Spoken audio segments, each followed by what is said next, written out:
Welcome into a little Sports 56 happy hour. I'm your buddy Johnny Radio. It is a 2 for Tuesday, and you know what that means. It's time to get your Tito's on. Might not be 12 o'clock, but who cares? Hop into Buster's Liquor Store. John, 12 o'clock somewhere. It's 12 o'clock somewhere, man. Yeah. Who said that? Jimmy Buffett? I think he said 5 o'clock somewhere, but tomato, tomato. Tomato, tomato, you're right. But, man, you can walk into Buster's Butcher Shop or Buster's Liquor Store, but you need to do both because it's a 2 for Tuesday. You go to Buster's Butcher Shop, and you're like, where's Buster's Butcher? Right behind Buster's Liquor Store at Highland and Poplar. All you kids I know who went to the University of Memphis know exactly where Buster's Liquor Store is. Stop by now that you've graduated from college. You got real jobs. You got a girl. I know my man Zach's got a girl. Go get her some good meat. You know what I mean? Get her some good sausage. Get her some good sides. Get her some good goodies. The best sausage, Buster's Butcher. The best meat, Buster's Butcher. The best sides, Buster's Butcher. Go to bustersbutcher.com for more information and find out why every cut counts at Buster's Butcher. And then get me a bottle of Tito's if you love me and care about me at all, because I could use some. We had a busy day, man. You know, SEC Media Days is in full effect. Already saw today, unless I'm delusional, Kirby Smart. He seems pretty excited about Carson Beck. By the way, Carson Beck has gone from the ugliest person on planet Earth to he looked very, very normal and human. So if you're an ugly duckling, it can get better. It can get better. Maybe he went to Frontier Western, John. I think he probably did go to 5880 Goodman Road down in Olive Branch and got his clothes on. But, man, Carson Beck looks so much better. And I'm not talking about just like, he doesn't have all that acne on his face and he finally grew his hair to where he doesn't look like he's a patient at one of the hospitals like the West Clinic. Because that's how he kind of looked. He looked really good. But, man, Georgia are only returning 53% of their production on both sides of the football. But I don't worry about Kirby Smart and what this team has. We're going to talk SEC Media Days a whole lot today at 12 o'clock. I got the great Brett Norsworthy. He's down in Big D. We're going to talk everything from what we heard from Lane Kiffin. How uncomfortable Lane Kiffin looked yesterday, especially having to talk about his father. It was interesting the way they introduced him into the presser. He talked about his dad, Monty. Of course, Monty Kiffin, known for the Tampa 2 defense. He passed away this week, R.I.P. to Monty Kiffin. But we'll talk about Lane Kiffin. We'll talk about the Ole Miss Rebels. Josh Heupel is going to jump on that bad boy today. In fact, is Josh Heupel up there right now? Yeah, he should be up there right now. I haven't been able to check in, but yes, he is. John, have you noticed? I want to throw this. I know you're going to talk to Zach, and I'm so sorry for taking your time. No. Zach. Zach's not going anywhere. He's getting himself set up. He's doing me a huge favor too, John. And I noticed this yesterday, and then I had a very good friend of mine pointed out to me, a guy that you're also familiar with. He pointed out for me. And I agreed with him, and it made me realize that other people are seeing this. The Texas reporters, they're getting on my nerve, John. The only questions they ask all these coaches is, how is Texas going to be this year? I mean, Kirby Smart's up there, or Lane Kiffin's up there yesterday, and it's like, hi, hey Kirby, it's so-and-so from Hookem.com. How do you think Sarkisian's team going to be? Every single coach out there. We get it. You're Texas. We get it. You're in the SEC. We don't need to hear you during every coach. I'm sick of them. I Dallas, actually feel you're never getting SEC Media Days again. I do have to. I do feel you with the Tex people doing their thing. Also, you got to remember though, Texas kind of got slapped in the face by Nick Saban yesterday. Yeah, how about that? It was kind of weird. He slapped him in the face by saying that Texas, you ain't coming over here and going to run the SEC. And then, 45 minutes later, he picked Texas and Georgia to play in the championship. Was that right? Is that who he picked? Yeah. It was Texas and Georgia. Uh-huh. So I was like, man, he just told Texas wasn't going to run it, but then he's going to say Texas is going to make the bad boy to the SEC championship. That's right. game. And everybody was pointing out that he didn't say Alabama. Which was interesting, and I kind of get it. Would you want to have the team that you left? You leave Jalen Milroy. I mean, you got to remember the only team that Alabama lost to last year in the regular season was the Texas Longhorns. Of course, we know they lost to the Washington Huskies in the college football playoff. The fourth down play was absolutely terrible, but look how far Jalen Milroe came. If you're Nick Saban, do you want Kalen DeBoer to go out there and win a natty in his first year after you left Alabama? Hell no. You aren't wishing bad on Alabama. But, dude, it's just kind of like if you got divorced from your wife. And, again, this was an amicable divorce. Nick decided to leave. But if you were like, hey, you know what, baby, I love you. You love me. We're friends. But you know what? Our time is past. We're moving on to greener pastures. And then all of a sudden, you think she had it great with you. And the next thing you know, she's pulling up in a Lambo. So that would kind of, I think, bother Nick Saban. So I don't think he wants Alabama to be as great as they're going to be. But we're going to talk a lot of SEC. By the way, do you know 10 teams have rookies meeting today? NFL action's getting close to getting underway. How about that? Man, we got SEC Media Days. What a time, John. We got NFL. I'm starting to look forward to football. Baseball, the Midsummer Classic is tonight. You have a beautiful all-star game. I'm going to talk about some of the pitchers that are out there. And I was talking to you, and I've been talking about this for months. And I brought numbers to back me up, that pitchers today, again, Greg Maddux could pitch in any era. Nolan Ryan can pitch at any era. There are certain pitchers that, Fernando Valenzuela, like there are guys, Tom Seaver, there are dudes that no matter what, they could have pitched in any era. But this era is different in any eras from past. Because of the heat that they bring, the speed which they throw their sliders, and I've got the numbers to back it up. Some of these numbers from these pitchers that I'm going to drop to you today on the All-Star Game are going to blow your damn mind. I love it. And I couldn't imagine standing in a box and seeing a 90-mile-an-hour slider. You know how hard it is to not hit a straight 90-mile-an-hour four-seam fastball? It's tough. Imagine it being a slider. We'll also talk about some of the hitters. We'll talk about the home run derby. We got a bunch of stuff to get to, but I did want to remind you we have the Sissy's Log Cabin text and a listener line because life's too short for ordinary jewelry. 901-360-8255. 901-360-8255. I'm stealing this for my buddy Jay Gleason. I saw him put this out today, and I did not know the answer to the question. I had a few guesses, and I was wrong. How many schools, first and foremost, do you think have had a number one player drafted in the NBA, a number one overall pick in the NFL, and a number one overall pick in Major League Baseball? Like, how many colleges out there do you actually think have had 3 number one picks in the major 3 sports? Just a guess. There's a lot of colleges. Just throw out a number. Let's see. 4. I know That's George not a is bad guess. one. Hey, that's not actually no. George is not? Nope. Because they haven't had a number one pick in baseball. Correct. Interesting. There's okay, only 4. 2 schools. Wow. Interesting. There's only 2 schools in the entire country that have had a NBA first round, first overall pick, NFL first round, first overall pick, and MLB. LSU is one of them. LSU is one of them. Yeah. I don't know who the other is. North Carolina. UCLA. I was going to ask interesting. the Sissy's Log Cabin or text and listener line to go ahead and weigh in, but to give you that, and the reason is we had the MLB draft this week. NFL camps are starting. We're watching summer league basketball. So this is kind of a downtime. So, some of these like little questions, they catch you and they blow your mind. But if you think about it, this LSU, do you know who their trio is of number ones? LSU? Number one in baseball from LSU. Paul Skeens. It's very simple. He started tonight's MLB All-Star game. Yeah. Who else? Who was the number one pick of basketball? Either Shaq. Don't say Sharif Abdul-Rahim because it was Simmons, Shaq. yeah. No, it was Shaq Daddy. I thought Was Ben Simmons taking number one overall too? He was Well, you know what? top. Maybe they have 2 number one picks. I don't. But Ben Simmons is so terrible that I don't even want to mention him. Yeah. Ben Simmons was You can have taken- multiple number one overall picks, Yeah. but I'm going to put up the best 3. Yeah, he was taking number 1. Yeah, Ben Simmons. So the LSU's had multiple NBA, but I'm putting Shaq in there. Understood. I'm making a trio. Understood. So you got Paul Skeens for MLB, you got Shaq for the NBA. Who was the number one pick in pro football? That's Joe Jamarcus. Burrow. Joey B. I thought it was Jamarcus. Jamarcus, no.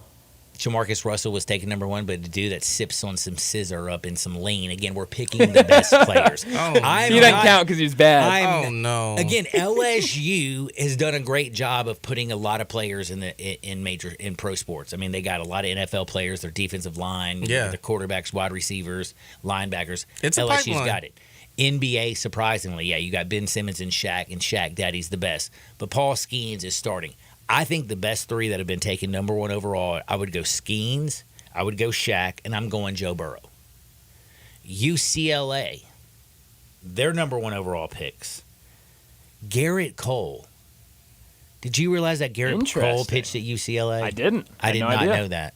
Me neither. I did not know he was a left coast kid.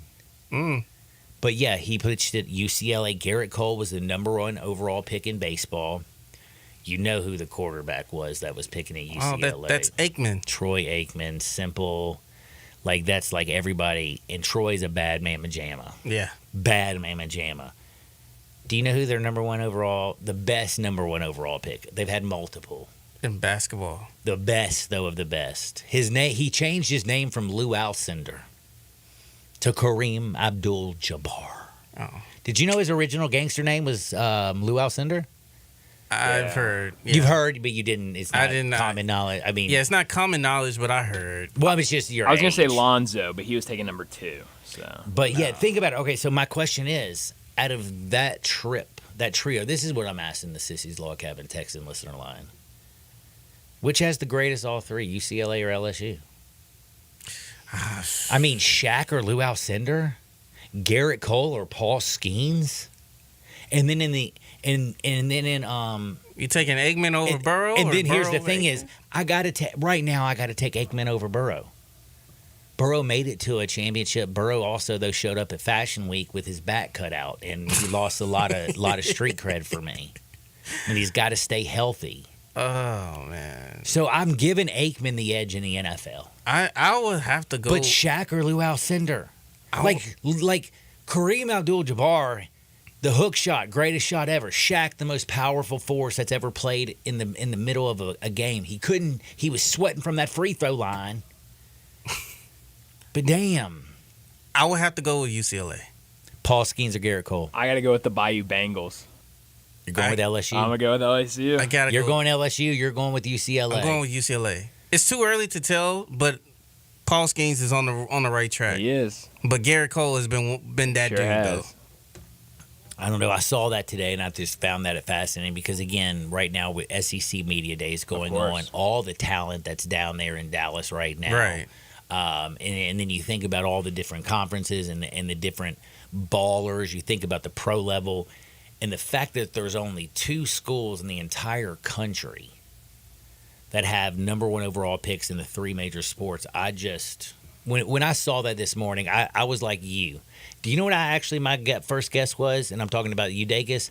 I said to myself, oh, I bet there's like 6 or 7. Oh, yeah. Mm-hmm. You know, like, because you start thinking to yourself, I mean, with Texas's baseball team, with Florida State. Yeah. You know, like, there's so many schools you can start going through and bing, bing, bing, bing, bing, bing. Right. And then you find out that, damn, there's only 2. Yeah. Because I was thinking Bama at one point. Because I'm like, Problem with Bama is I don't think Bama has a first-round pick in Major League Baseball ever. that's the only thing. First overall. And Brandon Miller was number 2. And then Miller was 2. And then also, who else was number 2 back in the day? Damn, this is going to drive me crazy.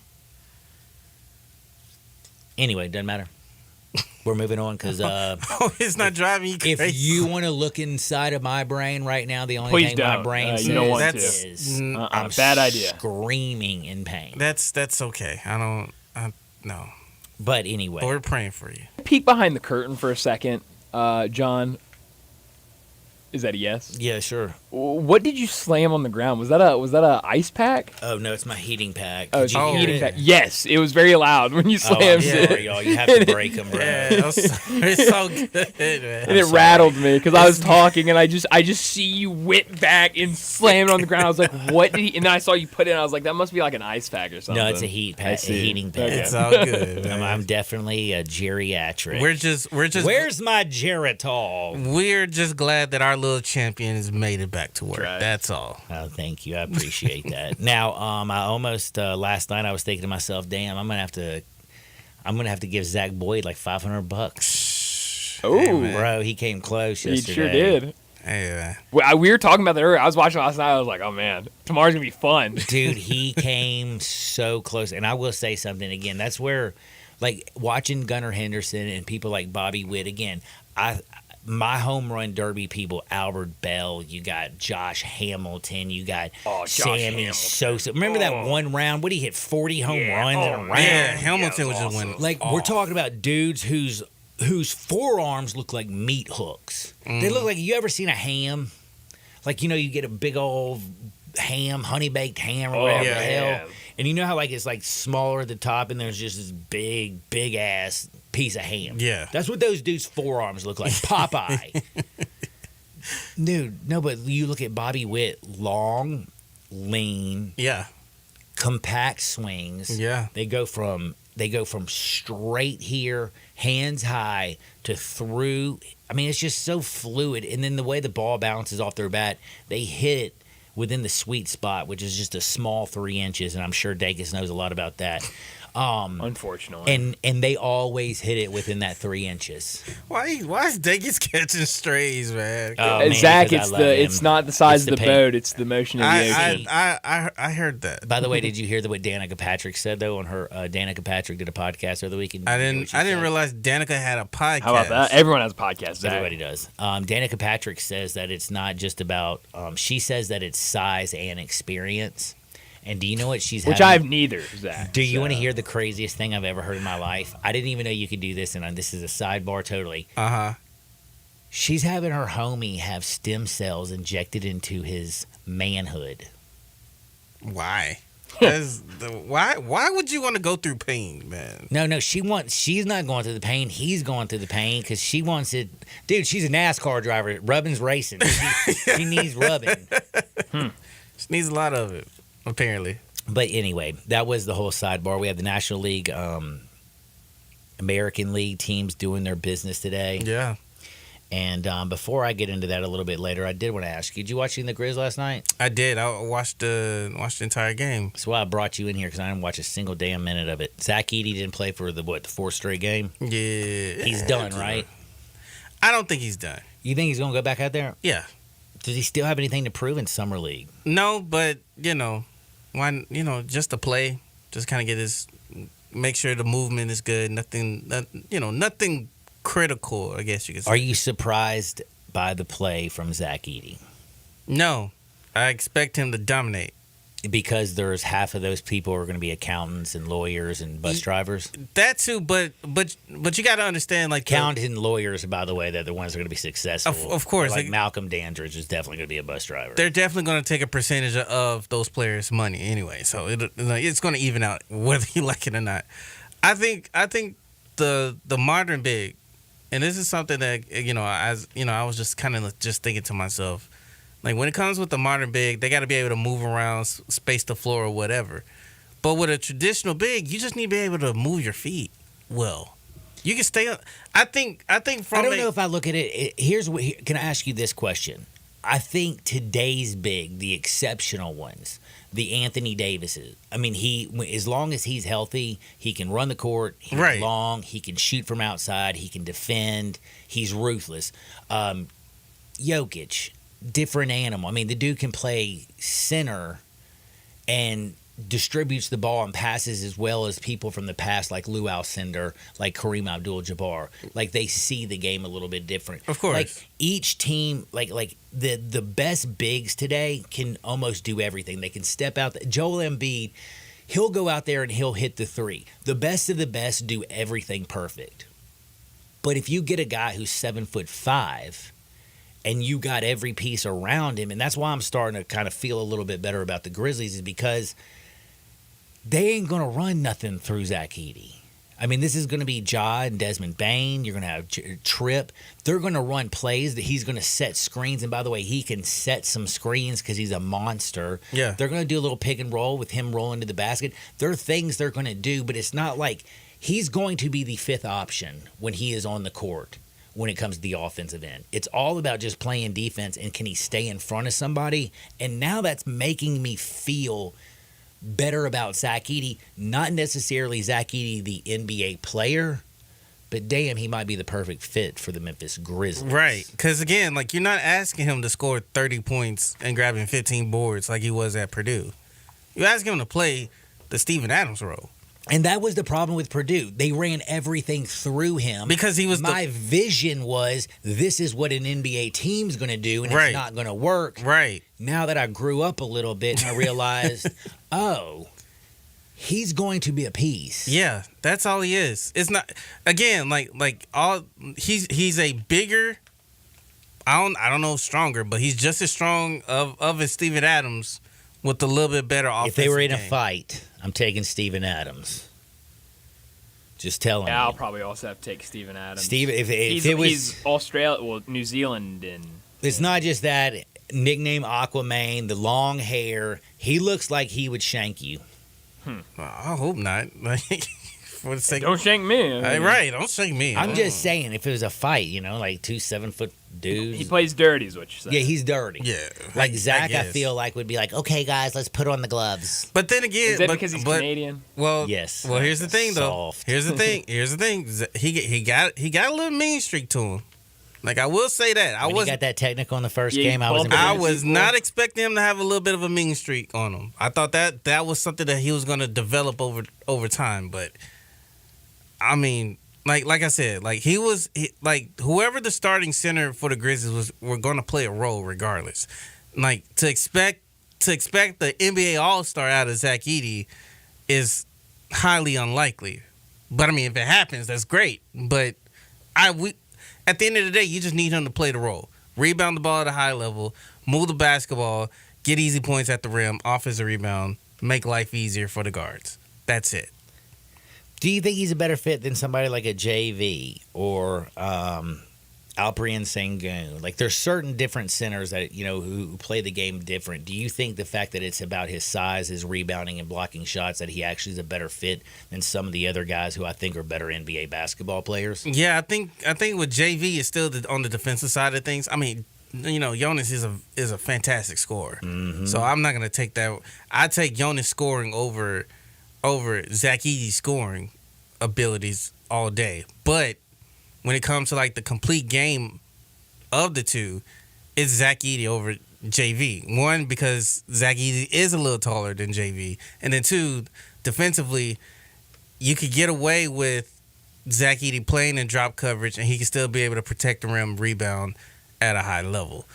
Would somebody like a Nick Claxton actually work with the Grizzlies? No. Because of exactly what I'm saying. He would need the ball more, and he's not going to be setting this type of screens. Right, and then also the type of money that he got. That's another good point. I wasn't even thinking about financials. Because again, and that's why I kept telling people like the entire back half of the year, like the idea of having a Nick Claxton on your team was unlikely.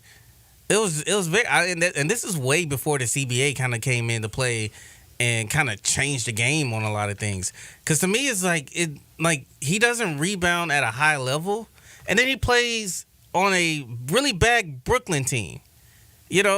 I had a conversation with the player personnel person a few games before the end of the season, and so I asked him. I said, so what's how can you determine how a player projects on your team with how he's playing on his current team, And the best way he explained it is when Bruce Brown was with the Nuggets, he was the perfect piece. And then they lost him, and they couldn't afford him and didn't win. Couldn't afford him, which is great because on his end he got the payday that he's looking for. But then you also look at Bruce Brown as a Raptor, Bruce Brown as a Pacer. It didn't look the same, and so it's almost like you kind of have a sense of projection of what type of style your team likes to play and try to find those players that kind of fits that style in a sense. And to me, like Nick Claxton never fit that style to me because he never been a solid screener that we've been looking for. Rebounding, yeah, like he's getting rebounds at a high level, but I mean, but it's against a really bad Brooklyn team. True. And he's the only big that they have. So there was no way he was going to be in a financial fight for Nick Claxton. That was just not happening. I just feel like I looked at Zach Edey as the basketball player, who the 9th overall pick. I know that I was not happy. And again, it has to do with just my vision. Now I'm starting to think to myself, now I understand why Zach Kleiman has his job and the front office have theirs, because it's about building a roster. Right. And it's about building a team that's going to be a cohesive unit. We watched it, and it's very sad. You had Gary Payton, Karl Malone, Kobe Bryant, Shaquille O'Neal. You can bring in all the talent, but if the pieces don't fit, yeah, they got close, but if the pieces don't fit, the team is not going to be successful. I mean, the Boston Celtics, look what they did. Look the way that the Bulls did it. Teams that win championships are full-grown teams. And I can't believe I'm saying this. I think Zach Edey is going to fit the Memphis Grizzlies like a damn glove. Yeah, and then just wait until he's able to pass out of the post. Wide open shooters. Like you get Luke back. You got Dez on the wings. Like if Gigi, Vince step up with their 3-point Gigi shooting. needs to wake up. Well, I mean, he had a good game last. He was awesome, John. He had a really good game. I don't watch the game. He had like 23 and 11 and shot like good 45% from the field. So he was actually into the game. Yeah. So he was locked in for that game. Oh, and last but not least, we got to take a quick timeout. David Cobb's going to be. We have David Cobb today, right? Of course. CBSSports.com's college football, college basketball. The one other thing is, bro, Bronny James is getting worse. 0 for 15 from 3. And did you see? It's just a slump, John. Did you see Jaylen Brown? Yeah. Jaylen Brown was like, oh, this kid can't play. And he got caught. And they put it out there. Did you see that? Yeah. I missed that. And then he addressed it today, which was like, damn, did LeBron call him? What'd he say? Do you apologize? He basically said, oh, I'll read the comments here in just a little bit. But just to like throw words out there with what my brain remembers, it was basically he was claiming like, oh, the longevity for LeBron James to play in the league at this high a level and have the opportunity to play with his child is just such a beautiful thing.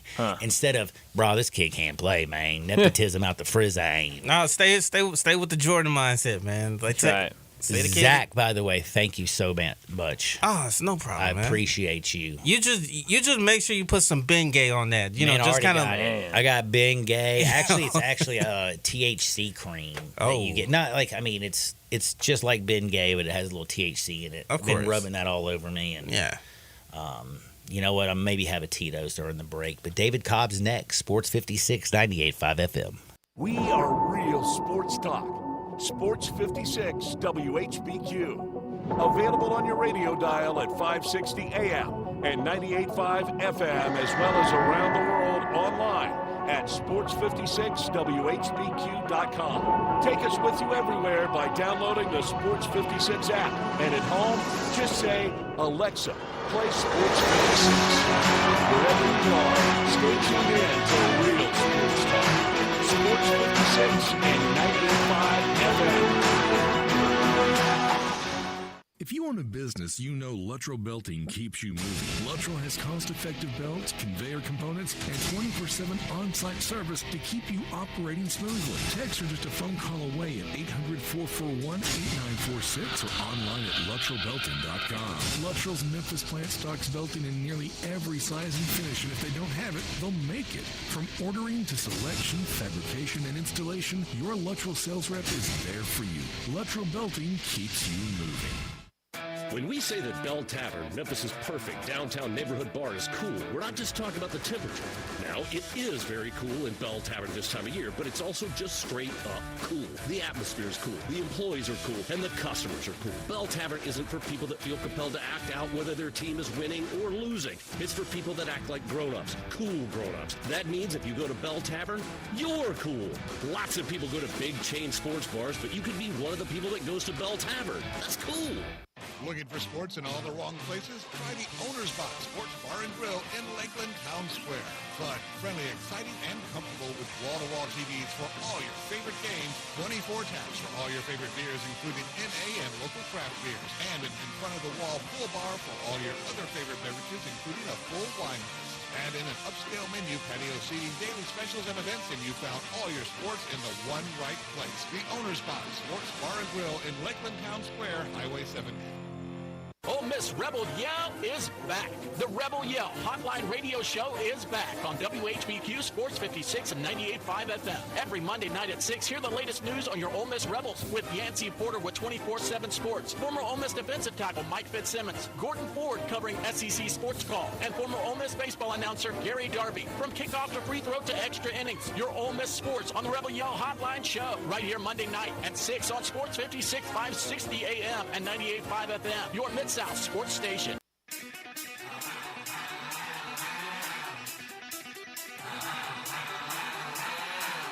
The only power source capable of generating 1.21 gigawatts of electricity is a bolt of lightning.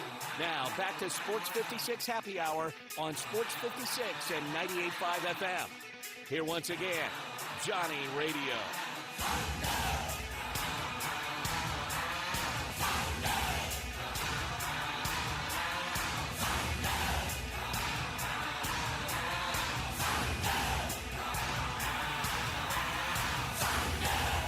Welcome back to a little Sports 56 Happy Hour. I'm your buddy Johnny Radio. It is a 2 for Tuesday. That means get your Tito's on at Buster's Liquor Store and get your T-bone steak on at Buster's Butcher Shop. I'm telling you, Buster's Butcher, every cut counts. They don't just have the meats. They have the cheeses, the sausage, the side dishes. There's no butcher shop like it. It's right behind the liquor store on Poplar and Highland, and every kid who went to the University of Memphis knows exactly where Buster's Liquor Store is. So stop on by Buster's Butcher Shop right behind it. And don't forget, they open up a new Buster's Liquor Store at Ridgeway Trace Shopping Center. So it's a 2 for Tuesday. We got SEC Media Days rocking and rolling. And I am so blessed to talk with my good buddy David Cobb from CBSSports.com. I'm telling you right now, I believe this with all my heart. I think he is the best journalist, writer, and straight up PIMP on planet Earth. And I'm so glad he joins me. What's up, DC? What's up, John? How are you doing? I'm hanging in there, homie. Hanging in there. You know, I got a bunch of broken ribs. What happened? Life hits you hard, especially when you get old. Did you get in a fight? Oh, God, I wish. That would be so cool. Maybe a fight with a table. Yeah, I fell back on I tore my tendon from my pubis to my hip. So From your what? I barely walk. Yeah, there's a bone down there like called a pubis, and the tendon's torn, and I have no oblique muscles or groin strength, so I can barely walk. And when you start going backwards and you have a 2-pound chihuahua in your hand and you can't brace yourself. What happened to the dog? I saved the dog's life. Oh, what a hero, John. I just held onto her tight while I broke my ribs and took it.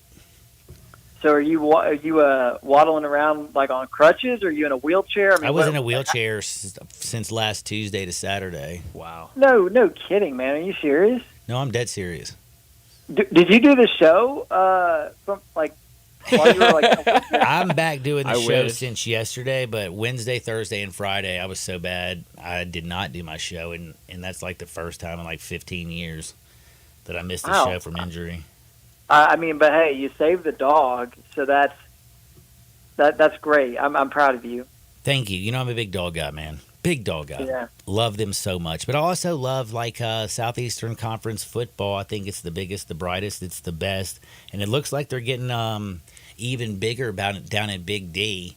It looked better on TV. And Laura Rutledge looked as beautiful as always. But seeing Nick Saban up on the podium, listening to him at the ESPYs, the more Nick Saban that I get off the football field, this is going to sound crazy. I like him more and more every single second, every single day. And damn it, he might end up being the greatest damn college football analyst at the rate he's going. I love him.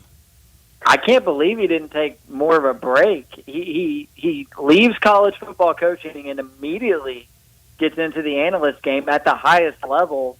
covering SEC Media Day, is going to be part of ESPN's coverage. So we're actually going to see more of Nick Saban now that he's retired than we did when he was coaching, because he's going to be all over the ESPN platforms. I mean, they are going to – I mean, it's crazy. Like, literally 6 months ago, he was coaching against these guys. Now he's on the set interviewing them. And I thought it was interesting, the fact that – so Lane Kiffin shared yesterday about how he and Saban talked at length, and Saban was really curious about his team. He wanted to do all this research to be well-informed about Ole Miss so he could talk about Ole Miss on TV. But at the same time, this man is still collecting like a $400,000 salary from the Alabama. University of Alabama. Mm-hmm. He is still holding an office on that campus. So I'd be real careful, honestly. Like what I share with Nick Saban, if I'm a coach in the SEC, because he's not just going to be using that for his broadcast purposes. Because if he happens to stumble upon Kalen DeBoer's office the week that they're right down the hall. Well, what do you know? I had an interesting conversation with Lane Kiffin the other day for my job, and he happened to mention that they're installing this new formation, and you might want to look out for that. So, I don't know. That's sort of weird to me, the fact that he's still employed by Alabama and, actively involved at Alabama, but, getting this inside information for from other schools in the league. That's just a little bit weird to me, I think. Yeah, I think it is too, and all of SEC Media Days, when things come, kind of kick off, you find things that you're just a little bit off. And I can go back and start with just Brian Kelly, and I mean, I just keep thinking about the way he started his conversation 3 years ago when he first started. He's 20-7 in the SEC. Jaden Daniels won a Heisman last year, but last year his defensive front was terrible. They're doing everything they can to replace that defensive front. They bring in a new coach who's a stud. They steal Texas's boy. They got Garrett Nussmeier. I'm kind of curious a lot about what LSU is going to do, but I thought the interesting thing is how everybody talks about NIL. Every coach has so far talked about it, but his take was, if you have to go out there and replace big positions in NIL, then you're not doing your actual job. That you should only go out there and get just little bitty pieces to make your team a little bit better, sprinkle, magic. And then, of course, you listen to Lane Kiffin last night, and the way that he talked about it, totally different. He talked about, there's different high school recruiting classes that are better. There's different transfer portal classes that are better. He goes, I don't look at it from year to year on one basis. He says, I just go out there, and I don't care if they're in the transfer portal. I don't care if they're in high school. I fill need. Which coach do you think is kind of taking on the nuance, and in the next couple of years do you think is going to have more success? Yeah, I think those that build through high school recruiting are still going to be the most successful on average. But there are circumstances and situations in schools where the more efficient approach might be to go out and get guys via the portal, because you probably can't compete for the 4 or 5 star offensive and defensive linemen if you're Ole Miss and you're going up against the high dollar NIL programs at Georgia and LSU. So if you're Ole Miss and you wait a couple of years and there's a few of those 4 and 5 star guys that are sick of waiting for playing time, go and plug they them. hop in the portal, then you can do it and build it out that way. I think, though, by and large, we're going to see the teams built through high school recruiting continue to dominate college football. I mean, look no further than your last 3 national champions. These Michigan and Georgia teams that have won it all, they if anything, were just plugging little holes via the transfer portal. They in no way were they defined or built by the transfer portal. And you're seeing an Ole Miss team now that's really built and defined largely by the transfer portal. So that's different. I mean, but it's Lane Kiffin doing what he's got to do to put the best product on the field at Ole Miss and maximize, the limited resources that he has there. All right, I got to talk to you about your alma mater at Tennessee. Josh Heupel, he's on the stage, or is he done? He's done. He got off about 20 minutes ago. So I got to actually, I didn't interrupt you from listening to your Tennessee guy? No, I guess he's probably coming up on this SEC Network set here in a minute. But, yeah, Josh Heupel, he went. He's already talked at the main podium. All right, I got a question for you. What are your feelings on Tennessee going in? Again, Nico gets all the credit, all the talk. What he did to Iowa last year in the one bowl game that he was in, the dude's got hype all around him. Do you believe that Josh Heupel, 5 of his last 6 quarterbacks have thrown at least for 32 touchdowns. The only one wasn't Joe Milton, Like the dude gets quarterbacks to be efficient. How efficient can the Vols offense be? Because I know a lot of people are talking about Ole Miss. A lot of people are talking about Missouri. A lot of people are, of course, talking about Georgia. It feels like Tennessee is on that, right on that edge. Well, I think the reason you're not seeing Tennessee get more attention is just because of how unknown it is with Nico and how much of it depends on Nico and rides on Nico. I mean, they have James Pierce Jr. on the defensive line. They've got a good offensive line, but the rest of that roster is a lot of unknown, and you're not going to see a ton of all-conference representation outside of James Pierce and maybe a couple of offensive linemen when the all-SEC teams come out in a few days. And so it's all on Nico to a certain extent, and that's, I think, why there's that uncertainty with Tennessee, but I think he's going to be really good. I think he's going to be I feel pretty confident saying he's going to be better than Joe Milton. And so then the question is, can he kind of get to that Hendon Hooker level? Because Hendon Hooker was that guy and that player and that difference. Hendon Hooker, by the way, never came in with the hype around Nico. I mean, remember him at Virginia Tech? I mean, Hendon Hooker, I feel like was almost a product of Josh Heupel. Well, what the crazy thing is that Hendon Hooker actually signed with Tennessee before Heupel got hired. And Heupel tried to play Joe Milton over Hendon Hooker.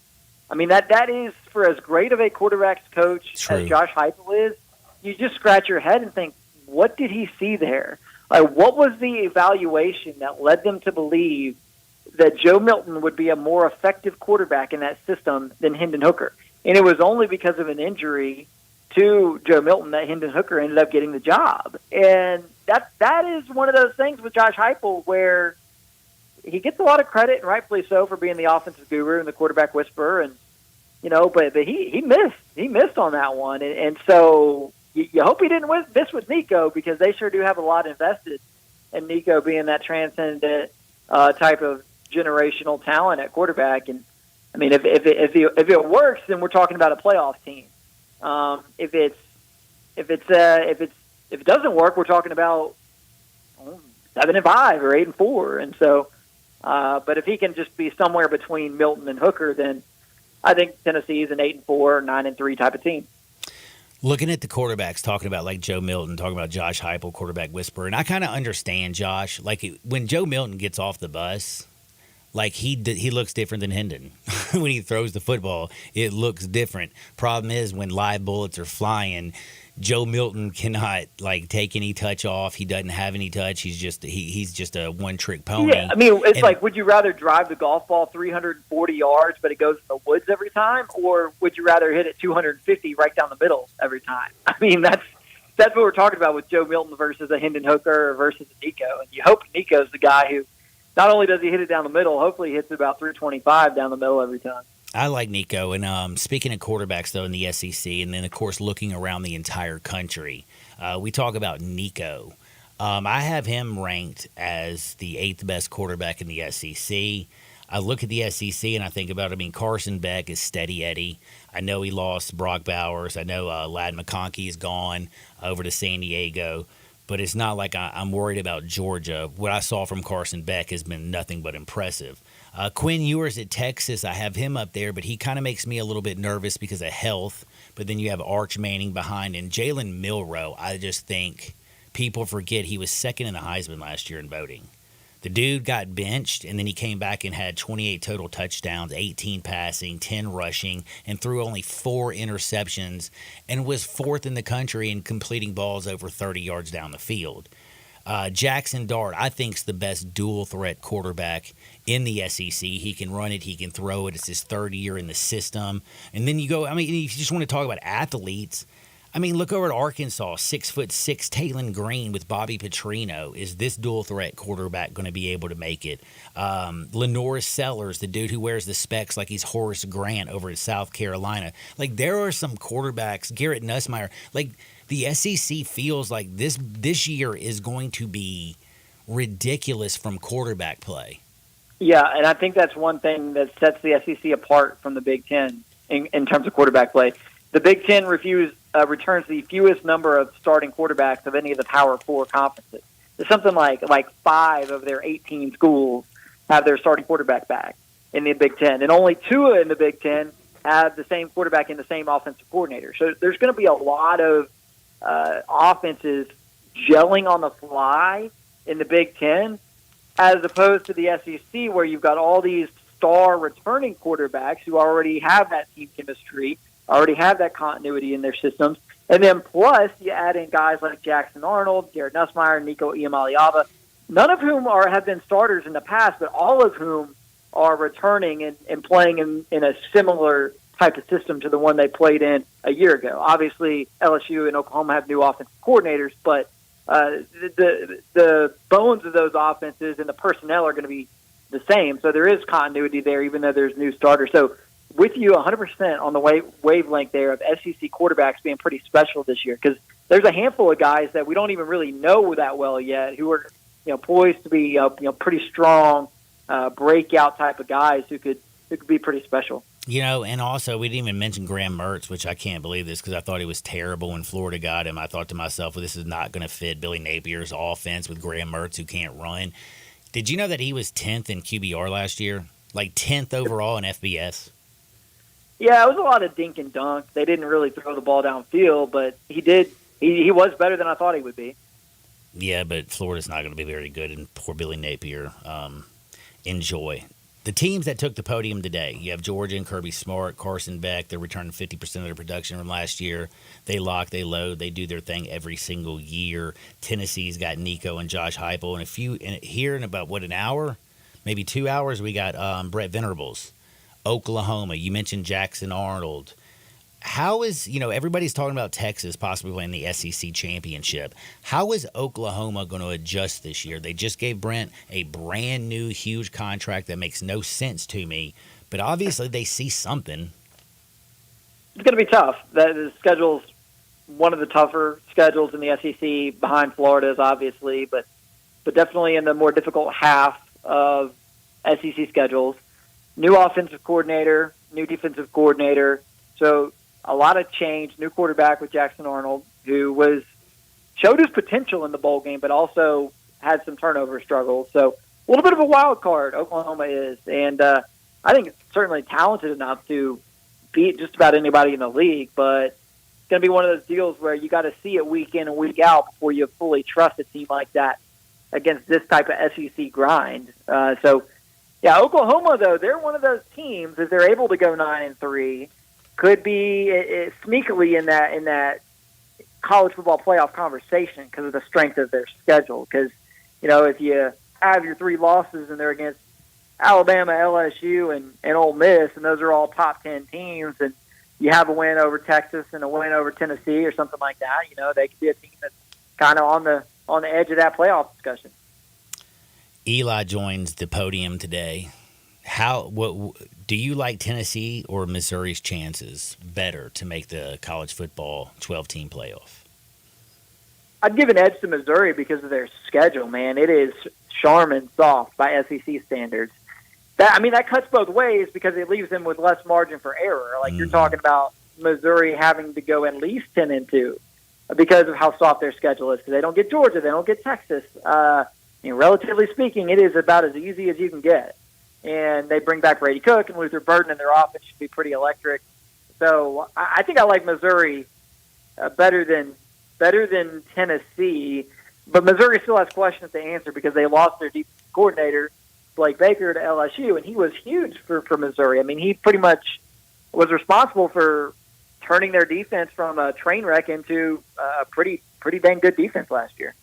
Texas A&M and Auburn both take the podium on Thursday. I look at both. Both teams are flying kind of under the radar. Nobody's expecting much out of Auburn because of Peyton Thorne. Hugh Freeze, he is there. Auburn fans believe. I talked with Jake Crane. He still believes. I look at that Auburn team and I see a lot of flaws. Texas A&M, though, I have no idea what to expect from Mike Elko this year. They got Connor Wegman back. We saw him early in his career. Which team has the better year, A&M or Auburn? Yeah, I tend to lean towards A&M on that one. I just don't have a lot of faith in Peyton Thorne at quarterback for Auburn. A part of me wonders if the game has passed Hugh Freeze by a little bit. This isn't the same college football world that he coached in when he was in the SEC the last time. Things have changed quite a bit. Defenses have learned to adjust to what he runs. And then you look at A&M, and I think Mike Elko is a sneaky good hire and probably has enough on that defensive side of the ball for A&M to be pretty salty defensively early on in his tenure. He made quick work at Duke. He recruited a lot of these guys that are on the Texas A&M defense when he was there previously as the Aggies defense coordinator. And then they're getting a quarterback and Connor Weigman back from injury who at least has the tools, the potential to be pretty good. So, I mean, I wouldn't be at all shocked, John, if this Texas A&M team is as good or better than any Texas A&M team that we saw under Jimbo Fisher. I have to say I agree with you, and I think a lot of people forget Connor Weigman, in his 8 starts with 16 touchdowns, only 2 interceptions. He was efficient. He didn't turn the ball over, and he had a QBR of 158.2. So, like, there is a chance with Texas A&M, not really believing in Auburn, but, man, I'm kind of curious. Is this the year that Kentucky ends up going into the tank for now and forever, or can Stoops continue to do it on the football? Because right now that Cal left and the Pope is there in Kentucky, I don't believe in their basketball anymore. Thought they were way too overrated. Tubby Smith's championship belonged to Rick Pitino. By the way, Cal's was terrible. Anthony Davis, please. I'm serious. I'm worried about Stoops and now this very, very deep SEC name, image, and likeness. Are they going to be able to keep up? I do think that Kentucky is one of the teams that's hurt the most by the eradication of divisions in SEC, because Kentucky could always bank on having that relatively Vanderbilt, soft, South Carolina, yeah. Yeah, and they get Vandy and South Carolina this year, but what's different is they've got to play a top 10 Ole Miss team out of the West in addition to playing at Texas, and then they get Auburn as well. So 3 teams, whereas in the past you would have played 2 cross-division opponents, and probably now you just have a tougher year in, year out slog through the SEC because your divisions aren't there to sort of protect you like they did in the past. So I still think this is a bowl team at Kentucky, but they're kind of going after the Georgia JV squad a little bit there, because they're bringing in Brock Vandegrift at quarterback, who didn't really get to play much at Georgia, but was a highly touted guy. And if he can he was behind Stetson Bennett and Carson Beck. I mean, I kind of feel like he's got to have some damn talent. You would think, but he's one of those guys like. Let's put him in that conversation then with Nico at Tennessee and with Jackson Arnold at Oklahoma and Garrett Nussmeier at LSU. You've got these super talented, formerly highly touted guys that just haven't had the chance to show it yet, and this is the year for them to have the chance to do that. And you can put Brock Vandegrift into that conversation if you want to, because he's similarly talented, but has had even less of an opportunity than those 3 guys I just named to put it out there on display. It takes 3 phases to win a football game, good coaching, and a lot of luck. Who you got playing in your SEC championship game? I think Nick Saban got it right when they asked him yesterday. I think it's going to be Georgia. I think it's going to be Texas. Those 2 are pretty head and shoulders above the rest to me right now. I mean, everybody wants to talk about, how difficult Georgia's schedule is. Well, they're Georgia. Most talented, deepest roster in college football. Like, they're going to be fine, and everybody's got a tough schedule. And Georgia's going to be there. They're going to play in the SEC championship game. They're going to have a bye in the first round of the playoffs, and I think Georgia's going to be the team to beat in college football, and Texas is not all that far behind them. David, do me a big favor, man. Tell all the people what you're working on over at CBSSports.com. I'm telling you, follow him at David W. Cobb. Listen to him on Mondays with Brett and Dacus. Always listen to him Tuesday right here, and read his work. What you got?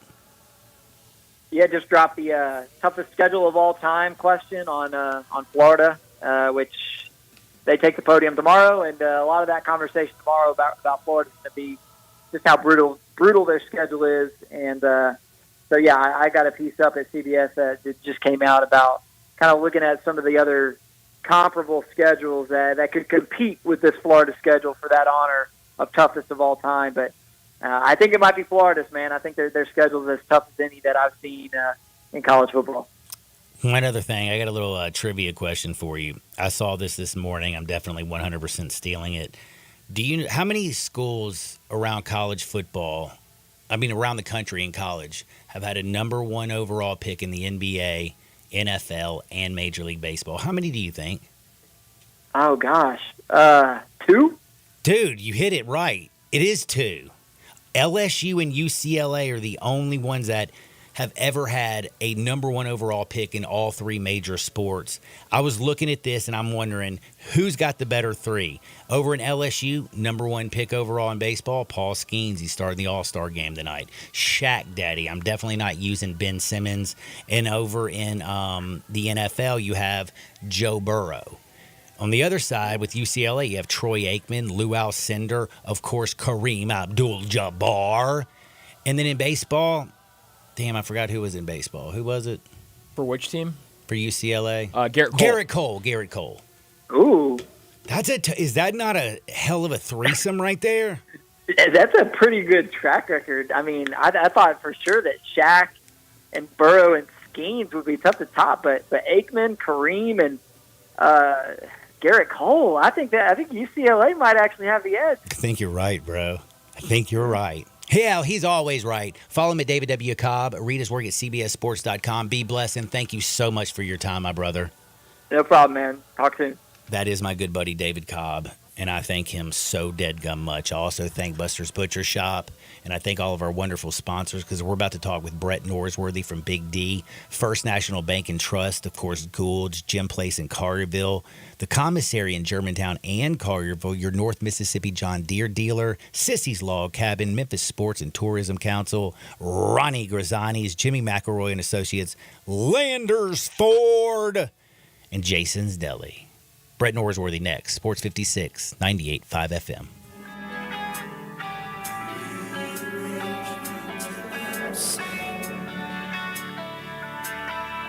College football season is approaching quickly, and that means it's time for SEC Media Days. Brett Norsworthy is broadcasting live from Dallas, Texas, Monday through Thursday, previewing the upcoming season and bringing you interviews with players, coaches, and SEC insiders. So tune into Sportstime with Brian and Brett, as well as throughout the rest of the day for SEC Media Days coverage on Sports 56 and 98.5 FM. SEC Media Days is brought to you by First National Bank and Trust, Gould's, Jim's Place in Collierville, your North Mississippi John Deere dealer, Wade Incorporated, the Commissary in Germantown and Collierville, Sissy's Log Cabin, Memphis Sports and Tourism Council, Ronnie Grazzani's, Jimmy McElroy and Associates, Landers Ford, and Jason's Deli. The SEC Media Days on Sports 56 and 98.5 FM. This is the story of the one. As head of maintenance at a concert hall, he knows the show must always go on. That's why he works behind the scenes, ensuring every light is working, the HVAC is humming, and his facility shines. With Granger's supplies and solutions for every challenge he faces, plus 24/7 customer support, his venue never misses a beat. Call, hit Granger.com, or just stop by. Granger, for the ones who get it done.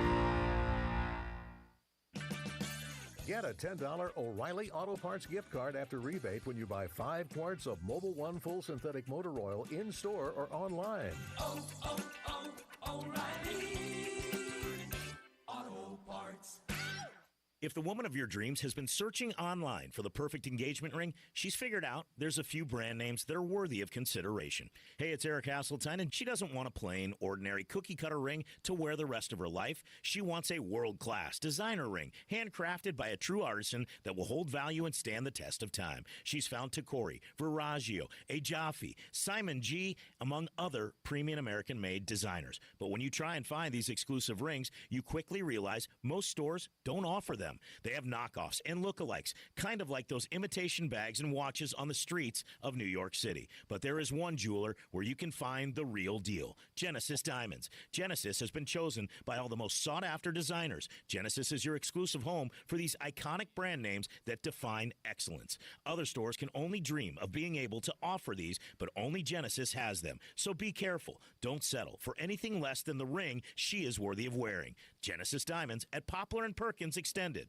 Jenkins Floors and More invites you to their retail warehouse where they pass wholesale savings on to you. Jenkins Floors in Little Rock, Cleveland, Mississippi, and now open in Horn Lake at 2356 West Goodman Road. Specializing in flooring and carpeting, tile, plantation shutters, and blinds, Jenkins makes your life easy with a 2-week turnaround. Contractors, builders, or family projects, call 662-469-9350 for a free estimate. Owners Timmy and Rebecca Jenkins say hello to Sports 56 fans and look forward to your business. You watch sports. You listen to sports. Now let's talk sports. Well, not anymore, because Sports 56 is opening the airwaves overnight. From 12 midnight till 6 a.m. for people like you to talk sports during your own 1-hour radio talk show on Sports After Dark. It's for 1 hour. Tell us what's really on your mind regarding sports. Your favorite sports team, favorite player, discuss pre-games, post-games, all games. Let's talk. Rotation is required.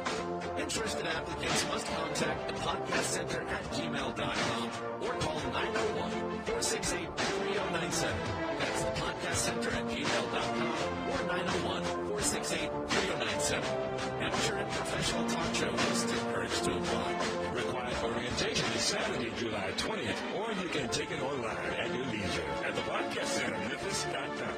We are Sports 56, WHBQ Memphis, and W253DF Memphis, Flynn Broadcasting Stations.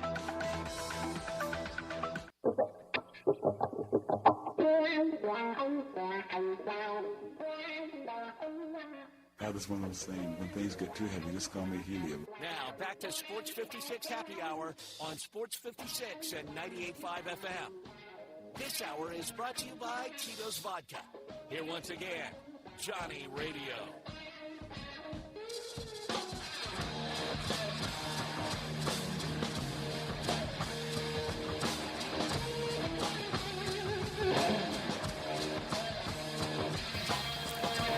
Welcome back to a little Sports 56 Happy Hour. I'm your buddy Johnny Radio. Happy Tuesday, everybody. And it's busy, man. We got an all-star game tonight. Paul Skeens is going to take the bump. I got some great numbers on some of the pitchers that are going to be pitching tonight's all-star game just to prove my point that they are built different today. Again, Greg Maddux could have pitched in any era. Tom Seaver, Nolan Ryan. There's just certain guys that could pitch in any era. But I don't know if there's a bunch of guys that could hit in any era. We'll talk about like Aaron Judge and the way they see these guys. I mean, Paul Skeens' fastball is averaging 99.2 miles per hour. That's crazy. He's a starting pitcher, bro. Like Ron Dibble. I don't know if you remember the Nasty Boys from Cincinnati, Brett. I mean, not Brett. Dacus. We're about to talk with Brett. We're about to talk to Brett. But they didn't have a single guy, not one nasty boy that threw 98 miles an hour. Right. The times, they are a-changing, as Bob Dylan said. But it's time to bring on my good buddy Brett Norsworthy. You listen to him from 3 to 6, Monday through Friday. He's down in Big D covering SEC Media Days, and I'm so blessed that he joins me now. What's up, Brett? How are you today? Doing great, John, and you're right about the gas throwers right now in baseball, and tonight it always is. I mean, everybody's going in there. You're not trying to get kind of a knuckle curve over tonight. Everybody's in there pumping gas tonight. It is going to be it's going to be interesting and fascinating. It's going to be so much damn fun, and I'm looking forward to it. But I've been having actually a little bit more fun watching the coaches. I'm very immobile, so I'm not doing much, Brett. So I've watched a lot of SEC Media Days this week. And when Lane Kiffin took the podium yesterday when I got home and watched it, it felt like when they brought up his dad, Monty Kiffin, the great father for him, great coach. I mean, he coached in college. He coached in the pros. Most people know him for the Tampa 2 defense. But, man, I think that's about as uncomfortable as I've ever seen Lane Kiffin in my entire life. He was in the subject matter, and it's still very raw. Hard. You know, they still haven't had the service Saturday, yet. yeah. And the Barrow is coming up Saturday. And you mentioned the college and pro influence of Monty Kiffin, and it was very much on his son, Lane, in his coaching career. I think there are three big influences in Lane Kiffin's coaching life. Of course, his dad, college and pro. Coach Pete Carroll, college and pro. And, of course, Coach Nick Saban, college and pro. He has really learned from those three and maybe hitting the wheelhouse time of his career this year with this team. Yeah, and then when you think about this team, the expectations, the talent, the way that he's built it, I also found it fascinating yesterday when he was talking, because, of course, every single coach is now asked about NIL. Every single one of them has started out with Brian Kelly. They almost ask about it with the tone of it's still forbidden. It's not. True. It's legal. True. And it's just also, though, I thought it was fascinating to listen to each coach, the way that they look at the transfer portal. I have to say, if you were a logician, you would have to be very proud of Lane Kiffin's answer, because he said, well, it's fluid. I don't look at it in any one particular way. Some years high school recruiting classes are better. Some year transfer portal recruiting classes are better. Some teams need this, some teams that. So he says, I don't just take on one simple philosophy. He goes, I look to build a team because team building is what I do. And I loved that answer. That's the way it should be, isn't it? I mean, you have to deal with the facts as presented. And college football has really changed. I think a lot of people would like to go back to just a scholarship, room, tuition, books, and food and health care and things like that. We're not going back to that. It is into the great wide open. Forever, we advocated that we wanted them to have flexibility, that we didn't own them, that they could leave as fluidly and as often as these coaches leave with contracts. Well, now we've got the freedom and liberation, and I think it's more of a media thing than it's a coach or fan or player thing. It's more of a media thing of still wanting to think kind of in a 1995 mindset. Those days are gone forever. I think it also has to do with the fact that the media has a lot more working to do when you have quarterbacks changing, like, oh, where's Tyler Ward? Or, Cam Ward. That's a great point. I mean, like, realistically, every single year you have to do a whole bunch of work when this stuff used to almost just kind of come into you naturally through osmosis because you were always around it. I think now a lot of it just don't like to work. And I think that is a big influence on college basketball, because used to we knew hometowns, numbers, everything about a player. Now we go to college basketball, and we have to spend November and December learning our teams. And that's so true. Now, speaking of learning their teams, that's basically what coaches do. We're trying to learn who they are. We've had a lot of good stuff going on down at SEC Media Days. Yesterday, again, I thought was pretty interesting. Today, though, what a lineup today. Kirby Smart, he's already taken the podium. Carson Beck is his dude. You got to feel comfortable. Everything Kirby says, he just looks relaxed. Josh Heupel, though, he's got so many questions with Nico. What's this team going to be? I can't wait to hear what Brent Venables got to say. Everybody talks about Jackson Arnold, but how good is this team going to be as a whole? And then Missouri, like Eli was on the hot seat last year, and now a lot of people are thinking they can make the 12-team college playoff. Who are you most interested in hearing from today? I think it starts with Kirby Smart, because I think that's where current day 2024 college football starts locally and nationally. Georgia, I know they're not the defending national champ, but they were a really good team last year that only lost once. Now, I don't put a lot into what they did in the bowl game, because I thought FSU was done really horribly, and Mike Norvell then with the opt-outs, they almost had no chance. And there was times in that game, and I love Kirby Smart, but I think that 60-some-odd points he put on Mike Norvell, one of these days, the old wheel will spin back around, and Norvell might get a chance to pay him back for that, because it usually does. But these four schools represented today, 3 out of the 4 are right there in the history of college football: Georgia, Oklahoma, and Tennessee. And the other one, Mizzou, they're right there for today, for current college football, with Eli Drinkwitz really off the mat last year and got it down with the quarterback, running back, wide receiver trifecta last year. Returns 2 of those 3 this year with Brady Cook and Luther Burden. And the thing is, when you think about Missouri, you can think about Jaden Daniels. They've had quarterbacks. They've always been that cute little team. They could put up points. They'd throw the ball around the field when they were in the Big 12. But like Brady Cook looks like that big NFL quarterback. Luther Burden is that big NFL guy. And that defense, which nobody talks about, was hell a lot better than anybody expected. It feels like Eli's building this differently than even the Missouri teams in the past.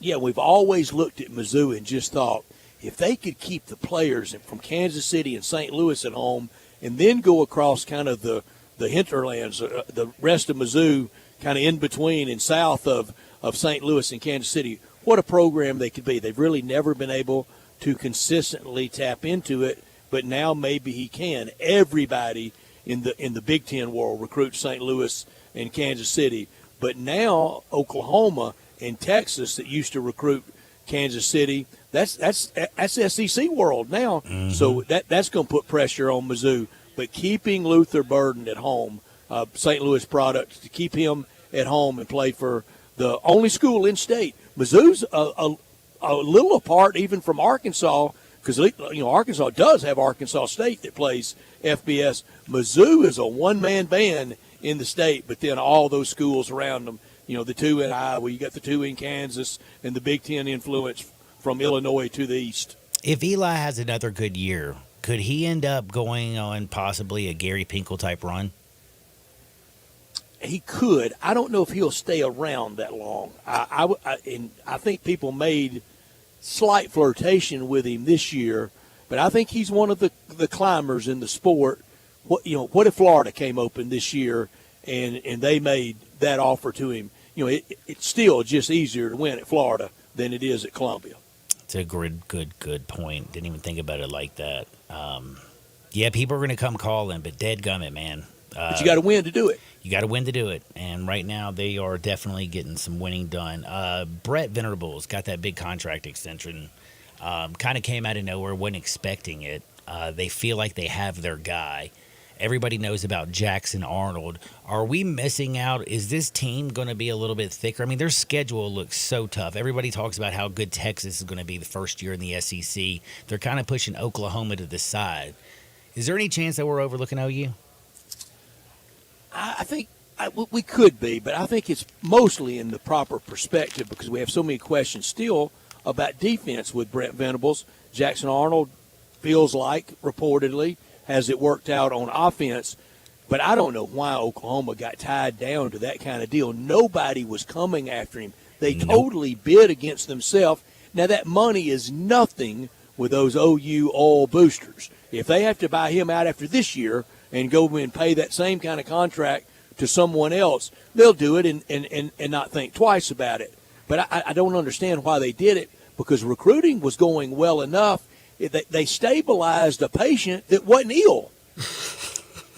You don't need to pull out the paddles, man, if the dude's not having a heart attack. You know what I'm saying? I mean, don't put a ventilator on a healthy person. Exactly. So yesterday's over. Yesterday's history. Tomorrow's a mystery. Today is a gift. And you have Georgia, Tennessee, Oklahoma, and Missouri. When you look at everything that you saw from yesterday, what's something that kind of stuck out from you? Ole Miss and LSU and the very idea for this year. I know historically, long march of time, LSU is a superior program to Ole Miss, and in that rivalry, it's about a 60% win rate over Ole Miss. But for right now, and that's what we're here. We're here this week covering 2024. We're not here covering Billy Cannon. We're not here covering Burt Jones. We're not here even covering Joe Burrow and OBJ. We're here covering 2024, and Ole Miss is ahead of LSU going into 2024. Yeah, they definitely are ahead. Right now, Lane's got the train rolling. My question, though, is I don't know if you've been listening to the show, and bringing up LSU just made me think of my trivia question, and I'm probably annoying Dacus with this. Did you? Is that not? I did hear it. It's great, and it is UCLA. That's the answer. That is the answer. They got the advantage. You got Kareem, Aikman, and Garrett Cole. Like, that is... Just go championships. How many Kareem had, how many Aikman had, and Garrett Cole doesn't have a World Series title yet, but those Yankees teams, and even, a good Pirate team or two that he was on, if you just go sport by sport, against the LSU guys. I love Shaq. Love what Joe Burrow did in college and doing in the pros. And we still don't really know about Paul Skeens. So far, so good. But Brian and I went over earlier or latter part of it last week. We went over rookies to start the All-Star game. It has not been kind to them for the rest of their career. Really?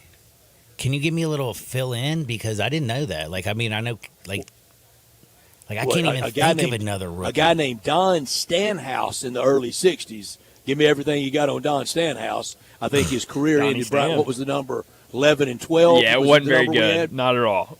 Then we had Bird Fidrich, who was a phenomenon for a brief shining moment.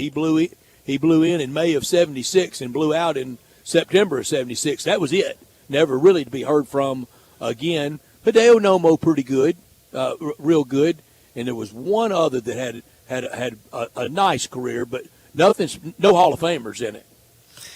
Oh, man, I love talking a little baseball. We got the All-Star game tonight, but back to SEC Media Days.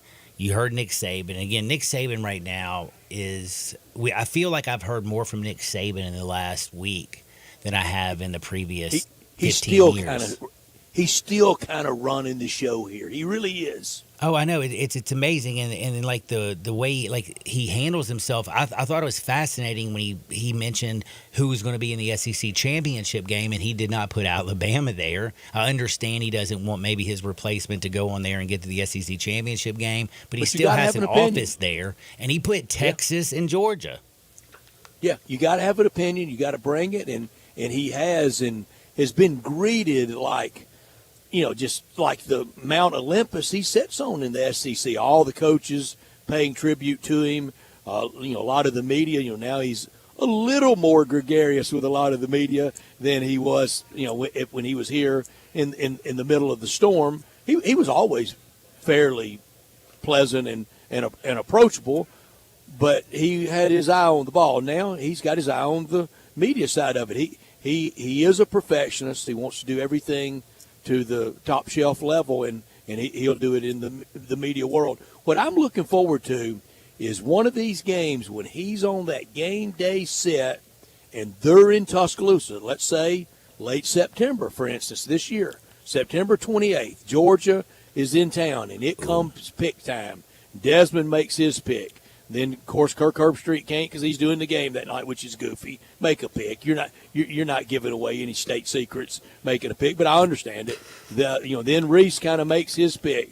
Then it gets to Coach Saban. Then it'll get to Coach Corso, and in front of that assembled crowd, and that will be 30,000 people around that stage right in front of Bryant-Denny Stadium, and he picks Georgia. Ooh. Will they boo him? Heck can't yeah, do that, Brett. How No, he won't he has pick an 'em. office. He's still getting paid by Alabama. And his statue, he's sitting there, and his statue's think over about there. that. There's two images of him. There's the real life, he's there, and then there's the statue immortalized forever. They wouldn't boo, would they? Yeah, they would. A rowdy group of Alabama fans. I'm telling you, they would. 10:45 in the morning. 10:45 in the morning. All right, so we Three know fingers what the into the Tito's. That's right. We know what the treatment's going to be like for him third Saturday in October. If they're doing game day live from Knoxville, and it gets pick time, and he picked Bama, we know what they're going to do. What if in Knoxville he had to pick UT? Oh, man. Now in that Baton would be, Rouge, have to pick LSU. Oh, I still think he loves LSU, though. He does, and has a lot of really close friends there. Mm-hmm. I really do. Now, speaking of Nick Saban, he was the great of the great. He's the GOAT. He's the best coach. Kirby Smart right now, I feel like, is taking that mantle from him in the SEC. He earned it. I'm kind of curious, man. After Kirby Smart, like when you look at him, of course, you have Kalen DeBoer, who's now coming from a national championship game with Washington. You have Lane Kiffin, who's done it everywhere. Very, very shaky early on in his career from Oakland to USC, Tennessee, all that stuff. But now he's found a home in Oxford. Mark Stoops has been great for so many years. Mike Elko's coming over from Duke. Sarkisian, he might have had a drinking problem, but he's got things going on in Texas. Who are those second tier of coaches in the SEC after Kirby Smart? I'll give you my list. Here it is in order. You got a 1 list. through 16. 1, Kirby Smart. 2, Kalen DeBoer. 3, Steve Sarkeesian. Lane Kiffin 4th. Heupel 5th. Drinkwitz 6th. Stoops 7th. Brian Kelly 8th. Yeah, Mark Stoops ahead of Brian Kelly for this reason. If Mark Stoops went to Notre Dame and LSU, could he do the job that Brian Yes. Kelly's done? Yes. Could Brian Kelly do that job at Kentucky? Nope. Number 9, Mike Elko. 10, Hugh Freeze. 11, Brent Venables. 12, Billy Napier. And then down at the bottom, Jeff Levy, 13, Shane Beamer, 14, Sam Pittman, 15, and Clark Lee, 16. I can't believe you had the list ready for me. You know what? I've You got are lists out of lists. you John. are I've the got- absolute man. I've got lists and notes and note cards everywhere. Well, then now I got to ask you something because we always talk offense, we talk coaching, we talk wide receiving rooms. When you look around in the SEC has always been known for defense. Things are changing a little bit because of course, like you look at the way the college game has changed, the way it's officiated. The rules. It's the rules. I mean, it's more difficult. Which team is coming in this year, other again than Georgia, with the most stacked defense? I think it's Ole Miss, maybe Texas. It would be one or the other. Ole Miss and defense mentioned in the same sentence. I know that. And I can't how believe many it. times, and I know you're at a lot of games with your daughter and your family. I know how many times have you been at an Ole Miss game the last 4 years with Lane? Heck, some years even with Freeze that you're watching, even with Matt, with AJ and DK, you're watching and thought, well, if Ole Miss just got them a defense, how good would they be? Now they have one. Yeah, it's going to be a wild one. It's going to be a wild one. Tell me what you got going on this week, man. I know from 3 to 6, y'all got a big show planned. We got a lot. We'll talk a lot of Georgia, a lot of the Missouri Tigers, Oklahoma Sooners, and the Tennessee Vols. And we do it all because of our great sponsors that have provided me being here and all the great work back at the radio station, like First National Bank and Trust, Jim's Place in Collierville, Gould's, the Commissary in Germantown and Collierville, Sissy's Log Cabin, Memphis Sports and Tourism Council, Ronnie Grisani, Jimmy McElroy and Associates, Jason's Deli and Landers Ford, and our friends at Wade Incorporated, your North Mississippi John Deere dealer. And Wade Incorporated, they've been around for over 100 years with 14 locations in Mississippi, in our area, Hernando, Batesville, Tunica, and beyond. Farm technology continues to evolve, and John Deere and Wade Incorporated at the forefront. If it's not green, you're doing it all wrong, from yard work to weekend getaways to big farms. For anything outside, it's the green zone. For mowers, zero-turn mowers, commercial mowers, Gator utility vehicles, the crossover utility vehicle, 3-person deluxe cab with heat and air, easy shifting. If you can drive a golf cart, you can drive anything I just talked about. Compact construction equipment. Schedule a demo today, buy online, and learn more about financing at wadeincorporated.com. Over 100 years, Wade Incorporated, servicing the Mid-South. Get in the green zone with John Deere and Wade Incorporated, reuniting great people, premier products, and innovative solutions. You know, Brett, we do have the best sponsors. And just to give another little bit of love, when I was in the hospital, ate banana pudding from the commissary for 4 straight days. Isn't it great? Oh, my gosh, it's so good. And then you know what I've eaten the last 2 days and what I'm going to have for lunch when I get home? Ronnie Grisani's, because they're now selling it in Kroger. You just buy it, put it in the oven for 15 minutes, and it's Grisani's, baby. You just did the great reads for me. Thank you, John. We do have great sponsors. It's We easy really to do. sell, isn't it? It is easy to sell. Hey, Brett, do me a favor. Have a lot of fun in Big D. I'll talk to you tomorrow. Be blessed. I'll be listening from 3 to 6. You keep getting better. Thank you, John. Thank you. That is my good friend, Brett Norsworthy. My man's got list upon list. His memory is ridiculous. If you ever have a question when he's on air and in the studio, just hit him up at 901-360-8255 on the Sissy's Log Cabin text and listener line, and I guarantee you he can answer it. He might be able to tell you the day and time that it happened. His memory's ridiculous. Oh yeah, no, it's incredible. I know, like one day he walked in, he's like, "Hey John, do you remember what you were doing yesterday?" And I go, "What?" And then he told me everything I did, and I was like, "Wow." I think he does other things that might be a little more impressive than Oh, that, yeah, I like know. memorizing things that happened in like the 60s and 70s. He'll go, "John, do you not remember in 1994?" That's when it-" right, And I'm yeah. like, "Oh, no." You're like, Brett, I don't even remember what I had for breakfast this But morning. damn it, it was a good year. We're going to take a quick time out. You know we got to give you a little bit of wood. I got some funny stories. Again, we got the All-Star game tonight. We've talked about the Grizzlies a little bit with Zach Boyd. We've been breaking down SEC Media Days, but it's time to have a little bit of fun on the other side with a little bit of Hardwood right here on Sports 56, 98.5 FM. Join the voice of the Tigers, Dave Woloshin, for Wolo and Friends. Weekday mornings from 10 to 11, here on Sports 56 and 98.5 FM. Summertime's finally here, and that means it's time to party. Lucky for you, Family Leisure is having a summertime to party sale. Now, what's all included in this party sale? Practically everything. 24-foot above ground pools for as little as $19.99. All ladders, filter systems, and even robotic cleaners are 20% off. Come in and look at all of the in-stock patio furniture Family Leisure has. Plus, it's up to 50% off. Play gyms for the kids, that's $1,000 off. Patio umbrellas, take 20% off. You can get a 4-person hot tub for just under $3,000. We know you're really going to just use it for yourself. Family Leisure has discounted pricing on all in-stock pool toys and floats while the supplies last, so you better get in quick. Plus, Family Leisure has special financing available. Just ask an associate for all the details. Summertime means party time, and Family Leisure is ready for any party. Family Leisure, Whitten Road at I-40, where family and fun all come together. Buster's Butcher at 199 South Highland Street in Memphis. We're a full-service butcher shop offering a curated selection of quality meats, cheeses, prepared foods, and more. At Buster's, our skilled butchers are also experienced chefs. They'll be delighted to guide you on selecting, preparing, and cooking our fine selection of products. We're like nothing else you can find in Memphis. Learn more at bustersbutcher.com and come see why every cut counts at Buster's Butcher. Getaway Sports Memphis gets secret in town. Open noon to 1:30 a.m. 7 days a week. Garden and the creators, SEC NFL Dream Bar over 20 years ago. You'll never miss a minute of action. 10 TVs, 5 70-inch TVs for all the big games. Pick them up on 6 pool tables. Hold a spear and tail. Grab your pool stick and get you some good bar. Chicken tenders. Daily happy hour Monday through Friday, 10 to 6 p.m. Long regular biscuits, 25. Getaway Sports Bar, 4632 Winchester.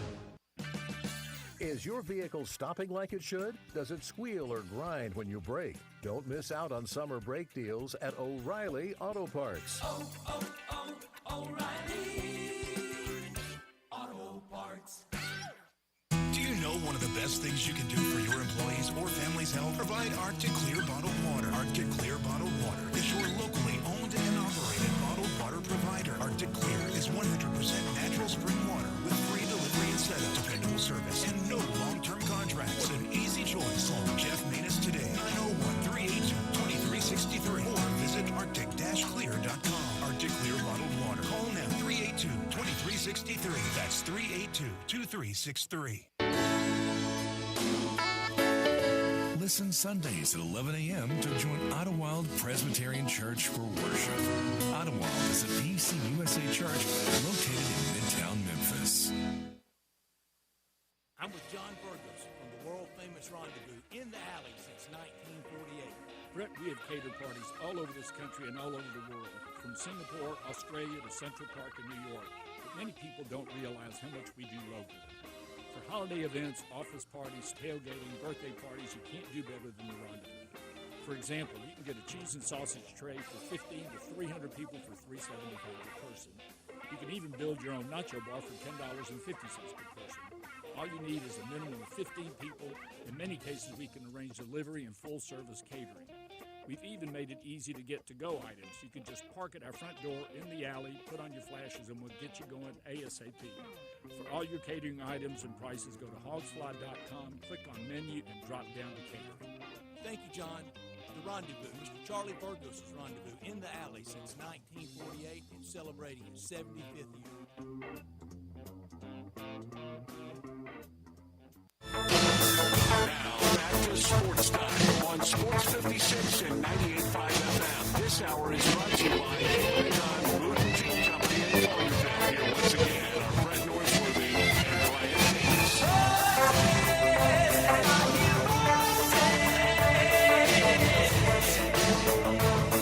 John, I'm an idiot, and I apologize.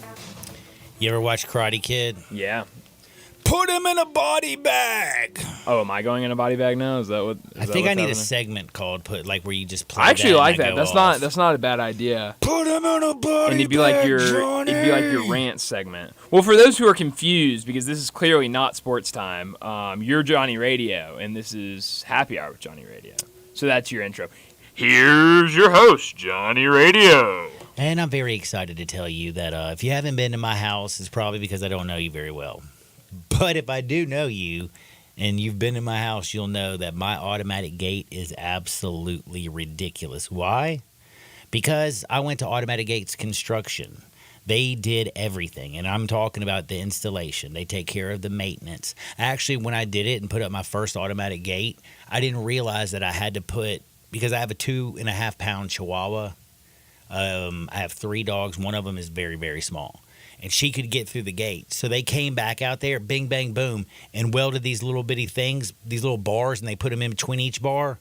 Like, it was that simple. I just called them. I just called up to them. Actually, I went online to myautomaticgates.com. Again, if you want to get an automatic gate, you can do it to your house. You can do it for construction, commercial, industrial, however you need it. But if you're at your house, this is the way I did it.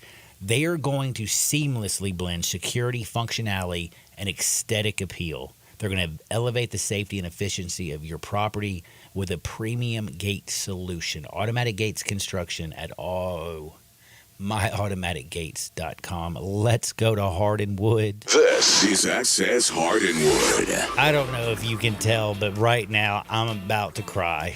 Yeah, no, you're hurting. It's okay. It is, just so you know, I love all of y'all very, very much. You know who Dave Portnoy is, though? Yeah. I like him a lot. Okay, yeah, Does Barstool pizza guy. stuff. Uh-huh. I think Barstool's is hilarious. At first I couldn't stand him and then you realize he's a character. You know what I'm saying? Uh-huh. I'm a character. Like, off the air, I'm a lot more normal, right? Yes. Really? You are. Well, I don't know. Yeah, I was gonna say, man, like, let's be real. That's true. But did you know he got lost at sea? Really? Yeah, and I gotta ask this man, he took out his mom on a boat. Bro, if you're gonna go out on a boat, there's so many things, like boating is so important. You better make sure that your radio works. Of course. You better make sure that your engine's working and that you have gas and you have all kinds of life vests. And there's so much that goes on with boating. Well, my man went out there, didn't have any life vests, did not have a radio, and had a dead engine, and was just out there floating in the middle of the ocean. He thought he was going to die. Thank God for the U.S. Coast Guard. Not only do they seize drugs, they save lives. How about that? I thought that was nice. Because I didn't even know a dude went out on it, because all I know is that Dave Portnoy has been on his little Twitter and X thing going crazy for the last few days. Have you noticed that? No, I don't really keep. I mean, I don't mind Dave Portnoy, but I don't really pay attention to him. So I had no idea this even happened. He pops up on my feed all the time. Sure, that doesn't surprise me.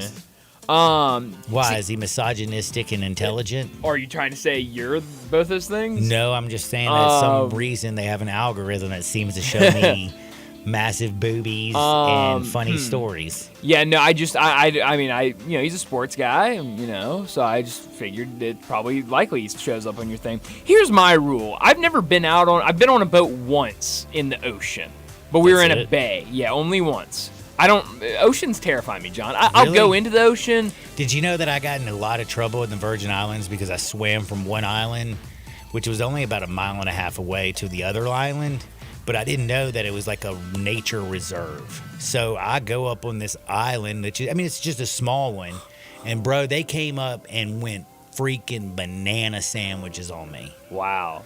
Yeah. That sounds terrifying. It only took 3 hours. Here's because my rule of thumb, for myself at least, is I'm not going further in the ocean to like my waist. Waist deep is plenty deep for me. Second, I think if I'm in a boat, I'm not going to go further than where I can see land. But maybe that's stupid. I've never been that far. So I don't know how far out it is until you can't see land anymore.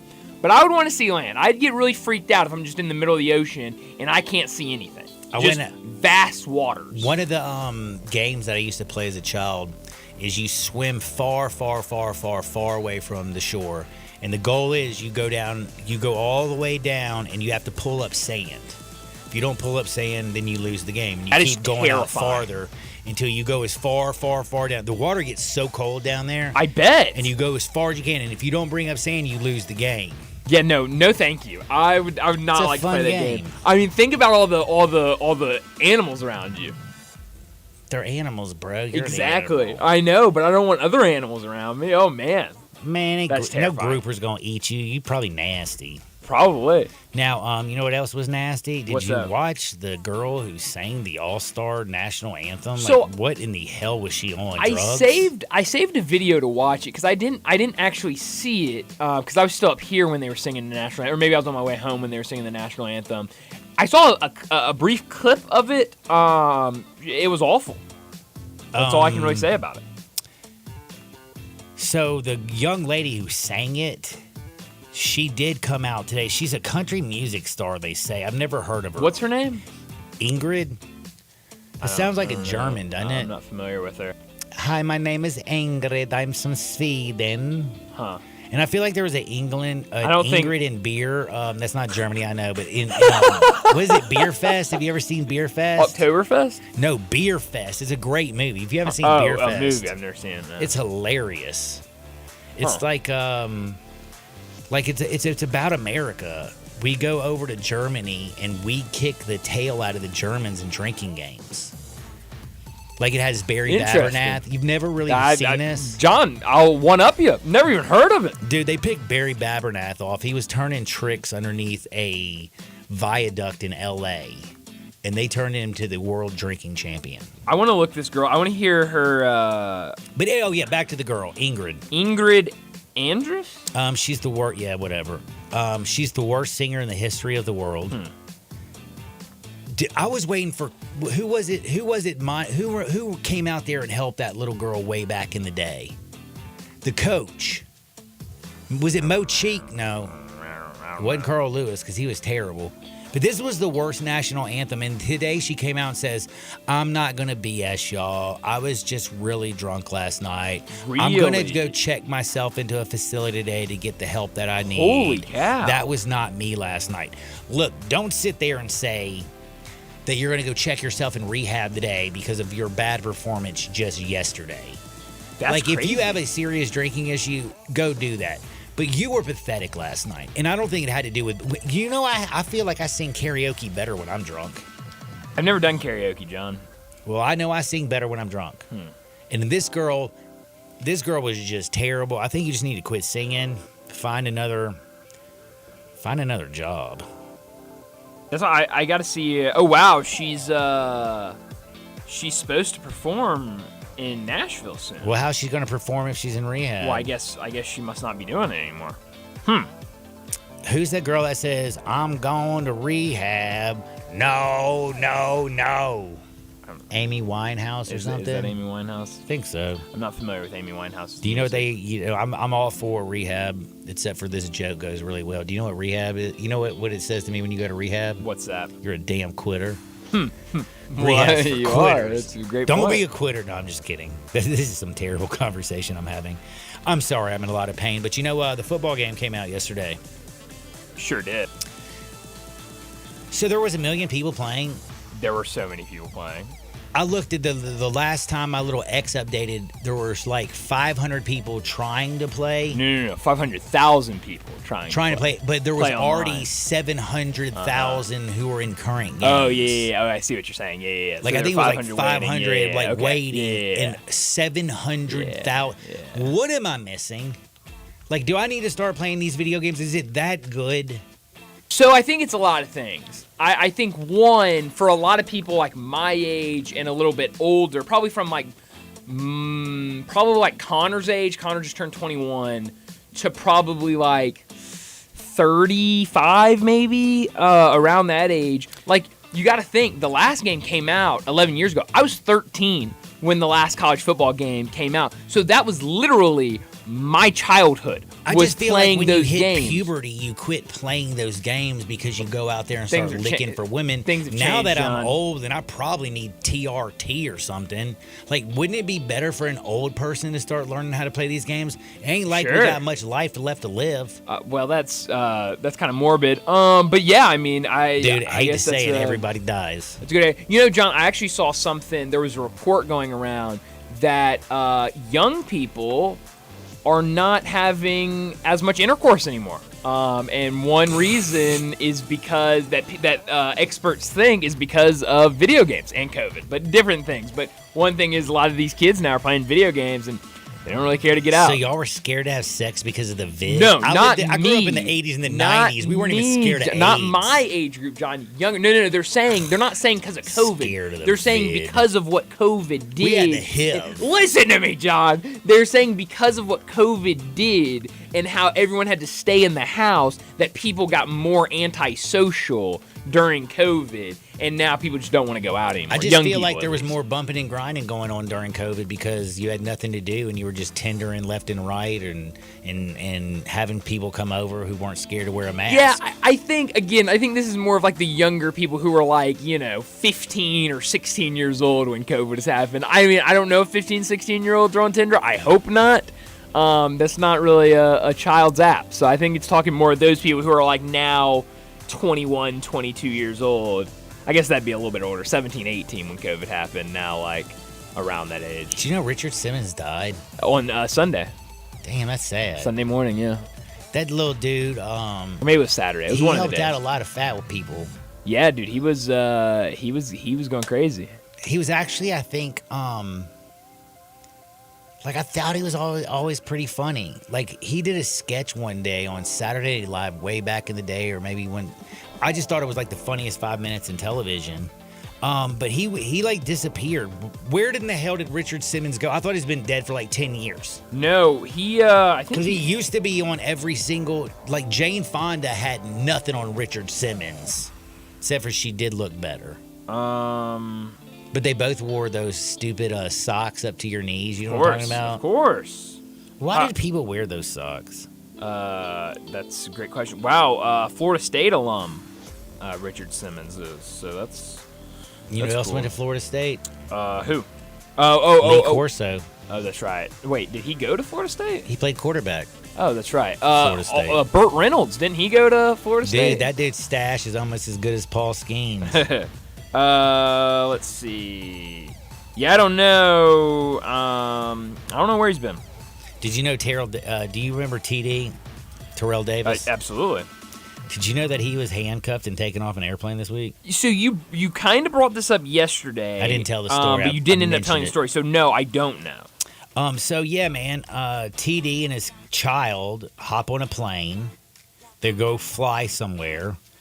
They're flying from Denver to Orange County. Simple little flight. By the way, if you're leaving Denver and going to Orange County, you would think that the flight attendants would be a lot more chill because they have edibles and all kinds of good ganja in Denver. They also do have in Orange County. Anyway, you would just think they'd be more chill. Sure. Well, TD's son asked, you know how they bring the drink cart down the aisle? Uh-huh. So they're bringing the drink cart down the aisle. The young fella just says, hey, can I get a cup of ice? And the person ignores him and starts walking past him. So all he does is he touches him on the shoulder and says, sir, I'm sorry. Can you get me a cup of ice? The flight attendant turns around and says, do not touch me. Whoa. Don't ever put your hands on me. Let me tell you something. TD, I'm a little upset that you didn't get up right there on the flight and punch him in the face for talking to your child like that. That's how I would have handled the situation. In fact, I would have beat the tar out of that guy 30,000 feet. And yes, the marshals would have gotten me off. But dude, TD didn't say a word. You know what he said? The guy didn't even give him the cup of ice, by the way, okay? Okay. So he walks off. TD tells his son, don't worry about it. We're landing in like 45 minutes. The plane lands. Then all of a sudden, this is your captain speaking. Everybody, please remain seated. Please remain seated. We are not exiting the airplane. Stay out of the overhead bins. Remain in your chair with your seat belt on. So TD's not thinking nothing, and then all of a sudden 6 air marshals come onto the Whoa. airplane. They go and get TD and his son, take him off the plane in handcuffs. They take him into the studio, and guess what? TD sells his side of the story. They unhandcuff him. He ends up signing a bunch of autographs. Yeah. And ends up basically, the marshals went and talked to the stewardess or whatever the little guy was. What do you call a dude who flies and gives drinks? Steward. A T? No, I don't think so. You sure? I'm pretty sure. I mean, that's a weird job for a dude. Hey, make your money however you got to make it, you know? Man, that's how you making your money. You're doing it wrong, son. But they basically said he's an idiot. They're very sorry. TD's now been apologizing to the airline has reached out to give him free tickets and all this stuff. I just want to know what airline he was on. Because you don't want to be on that airline. Because I just want to go and just chastise the hell out of him. Like, when did a flight attendant think that they were so big that somebody couldn't touch them on their arm, especially from a child? Yeah, that's a good question. Do not touch me. Like, he didn't grab your junk. I mean, he didn't do anything wrong. Life is weird. SEC Media Days is going on. We have nothing to gamble on, by the way. Did you know that, Dacus? You can gamble on the All-Star game. I mean, you can. But that makes you almost feel like you're a little bit of a junkie. I was about to say, it might not be smart gambling, but it is something to gamble on. That's something to gamble on. You're 100% right. But I will say it is weird. We have WNBA games going on, though, right now. Did you know that? Do we really? Right the second? Like, I don't know if I'm crazy, which I feel like I'm crazy because I'm seeing spots because I can barely breathe and my body hurts. Huh. But I'm seeing scores from WNBA games. You're absolutely right. So the WNBA is doing this now where they're playing games during the day to try to promote some of these summer camps and like get these summer camps to come to games and stuff like that. I think a really cool idea. So yeah, they have one game that's already final today.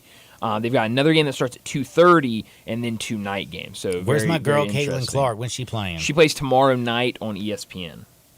Tomorrow night on ESPN. She don't play today? She does not play today. She plays tomorrow night. Which team does my girl ESPN. Cunningham play for? Is it the Sky?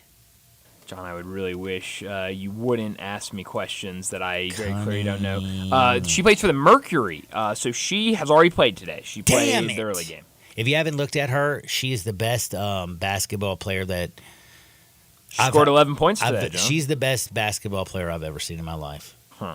Oh, good news on Cameron Brink. Did you know she's going to be a cover model? Of what? I don't know, a magazine, man. Just some magazine? Yeah, she's a cover model. Good for her. She just put out a thing that says, I'm so excited I'm a cover model. Good for her. She's more excited about being a cover model than a basketball player. Well, I guess when you can't play basketball Would you rather be beautiful or talented? 901-360-8255, 901-360-8255. Would you rather be absolutely drop-dead gorgeous or immensely talented? I think to myself about Trae Young, he's very ugly. And he's talented. Not that. He's very talented, but not talented enough to where. You see what I'm saying? Uh-huh. Think about it. Hit me up, 901-360-8255. We got to close things out. On the other side, I'll tell you if most people would rather be ugly or talented. Sports 56, 98.5 FM. Broadcasting from the Family Leisure Studio, we are Sports 56 and 98.5 FM. Top Gun is the largest indoor range in the Mid-South, but size isn't their only difference. Top Gun has the best instructors with over 300 years combined experience and classes all the way from first shot to master marksmanship. Plus, Top Gun is affordable. Gold membership is just $48 a month. That's just $1.60 a day for unlimited range time. Free gun rentals with purchase of ammo and members lounge access. Top Gun 2770 Witten Road and TopGunMemphis.com. Always shoot with the best. Top Gun Memphis. Simple, smooth, and every sip is easy as the last. Tito's handmade vodka tastes just as good with tap water as it does your favorite mixers. Back in the day, Tito distilled, hand-bottled, taste-tested, sent out to a few friends, then taste-tested again to give you the finest juice around. No frills, no flavors, no fancy labels, just the good stuff, just Tito's. For recipes, videos, and more, visit Tito'sVodka.com. Distilled and bottled in Austin, Texas, 40% alcohol by volume, mainly 80 proof, crafted to be savored responsibly. Looking for a way to elevate your engine's performance? Start with Napa Full Synthetic Engine Oil. It provides faster oil flow for hot and cold temperature protection in the harshest driving conditions. Regular use can help your engine run cleaner and longer by defending against sludge and buildup, improving overall engine performance and fuel efficiency while increasing the time between oil changes. Make the switch without slowing down. Feed your ride Napa Full Synthetic Engine Oil. Available now at Napa locations nationwide. Ken Garland, you are in your 72nd year of business. Your son William is now joining you. What do you think is the key to your longevity in the building business? My dad started the business in 1965, and I think being on the job sites daily and being accessible to homeowners has been a key to our success. You guys have a work ethic, as you like to say. You're not hiring people to be on the site. You guys are there every day. We interact with the subcontractors multiple times a day on each job site. I think that has been a key, as well as using the same subcontractors 20 plus years in most cases. When you talk about materials, what is the first thing you're thinking about when somebody comes to you to build a home? We're just trying to meet the expectations of the client and the homeowner and the architect and give them what their dream is. When you get a Ken Garland home, what do you guarantee? We'll be there after the job is finished. We're still accessible to all our clients. Now I need to know, how do I get a hold of Ken Garland? You can reach us at kengarland.com. But you got to be willing to take the hit and not pointing fingers saying you ain't where you want to be because of him or her or anybody. Cowards do that, and that ain't you. You're better than that. Now back to Sports 56 Happy Hour on Sports 56 and 98.5 FM. This hour is brought to you by Tito's Vodka. Here once again, Johnny Radio.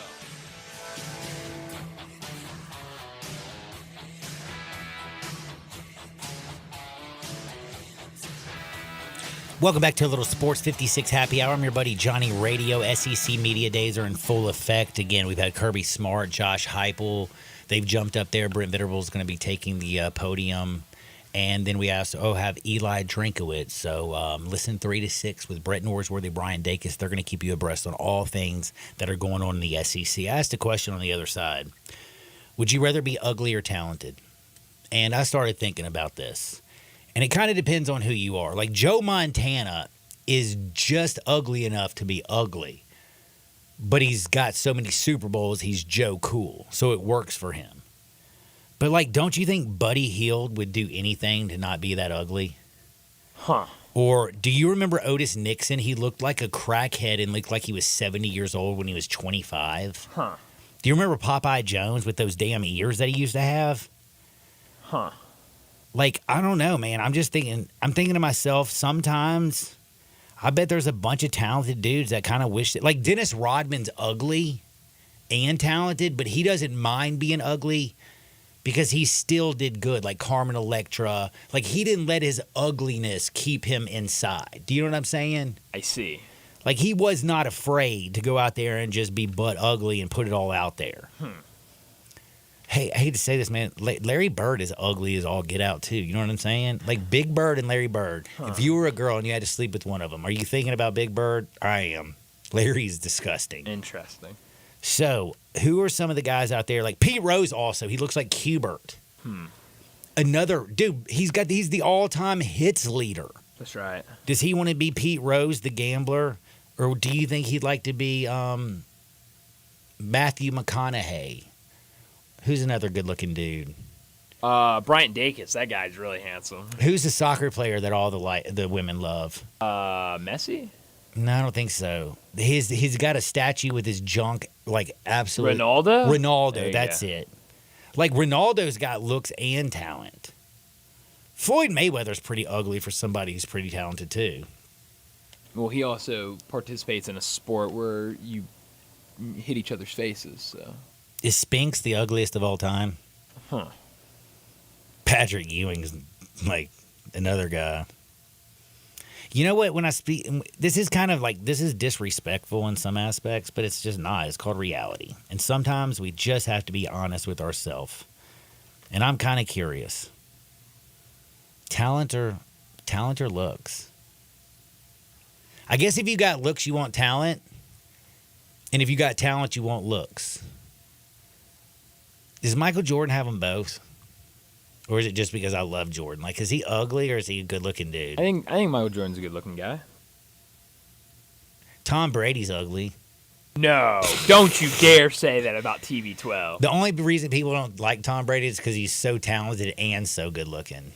That's the same thing with Ronaldo. Tonight we do have a little bit of basketball. We have the National League and the American League. Paul Skeens is going to be on the bump starting for the NL. You have Corbin Burns starting for the AL. I'm leaning Nationals. It's even money right now. Am I leaning Nationals just because I like more of the players in the National League? Probably. And you know what? The National League's better looking than the American League, so we're going to go with good looks over talent. For Dacus, I'm Harden. Get out there, make the world a better place. See you on the flip side. Peace.